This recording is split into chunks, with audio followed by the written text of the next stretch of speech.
You know that feeling when you swear you ducked behind a wall but you still get hit?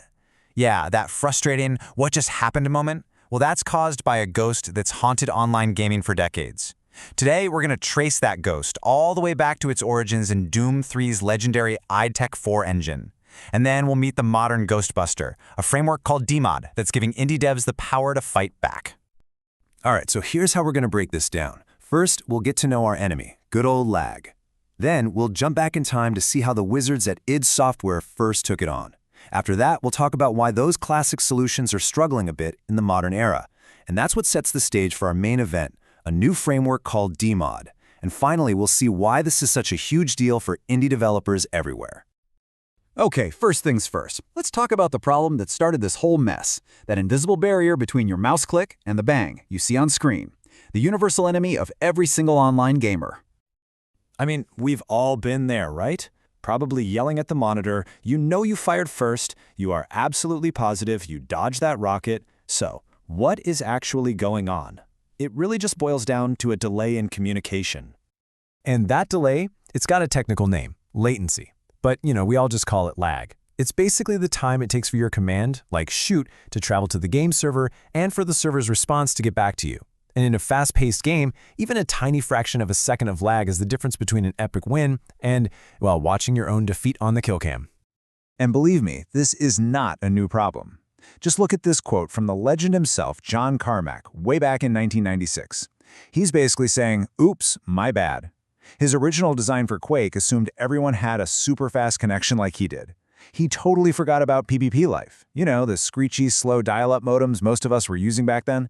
It just goes to show even the gods of game development can be a little out of touch with how normal people play. So the big question is, how on earth did id Software create these insanely fast-paced shooters that basically defined genre when they were fighting against the laws of physics and terrible internet? Well, they cooked up some solutions that were, for their time, pure genius. It wasn't a one-shot deal, it was a real evolution. It all started with the original Doom, which used what's called a peer-to-peer system. Basically, every computer was yelling directly at every other computer. Then came Quake, and they introduced the client-server model, which was a massive leap forward. And by the time Doom 3 rolled around in 2004, they had polished that model into something incredibly smart. And you can really see the difference here. On the left, you've got peer-to-peer. Think of it like a chaotic group video call where everyone's talking over each other. If one person's internet starts to lag, the whole call turns into a stuttering mess. But on the right, the client-server model is way more civilized. It's like having a moderator. Everyone talks to one central authority, the server, and the server keeps everything in order. It's a much, much better system. And this is the key takeaway right here. The server became the ultimate referee, the single source of truth. What the server says goes. This was huge because it stopped everyone's game from slowly drifting out of sync.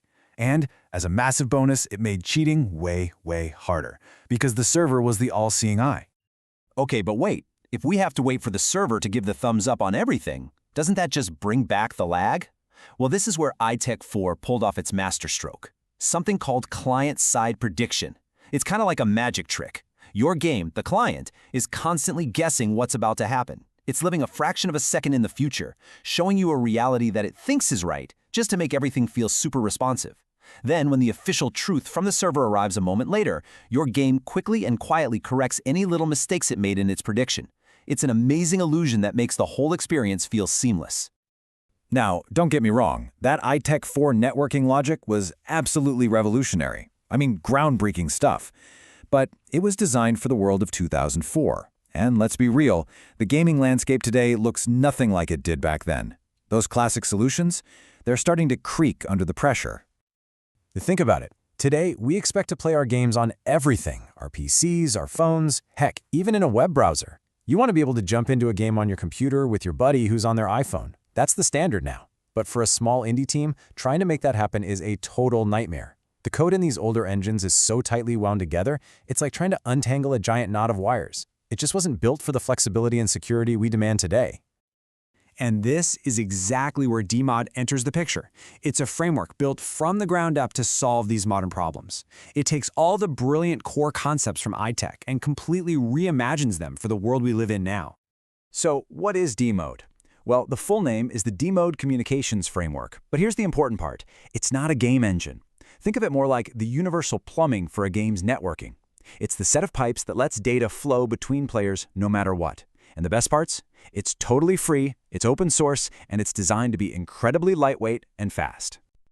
And if you look at how it's designed, you can see it's a direct answer to all those challenges we just talked about.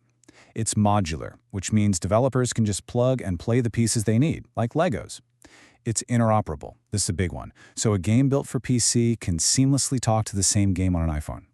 It's super lightweight, so it won't kill your phone's battery. And it's just incredibly flexible and dynamic, built to adapt to whatever crazy network situation it finds itself in. And this slide really shows off DeMoD's superpower.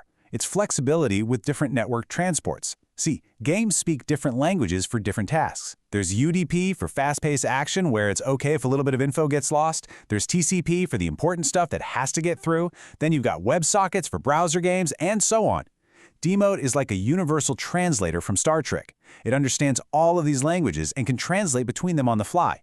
This lets developers pick the absolute best tool for every single job, without any headaches.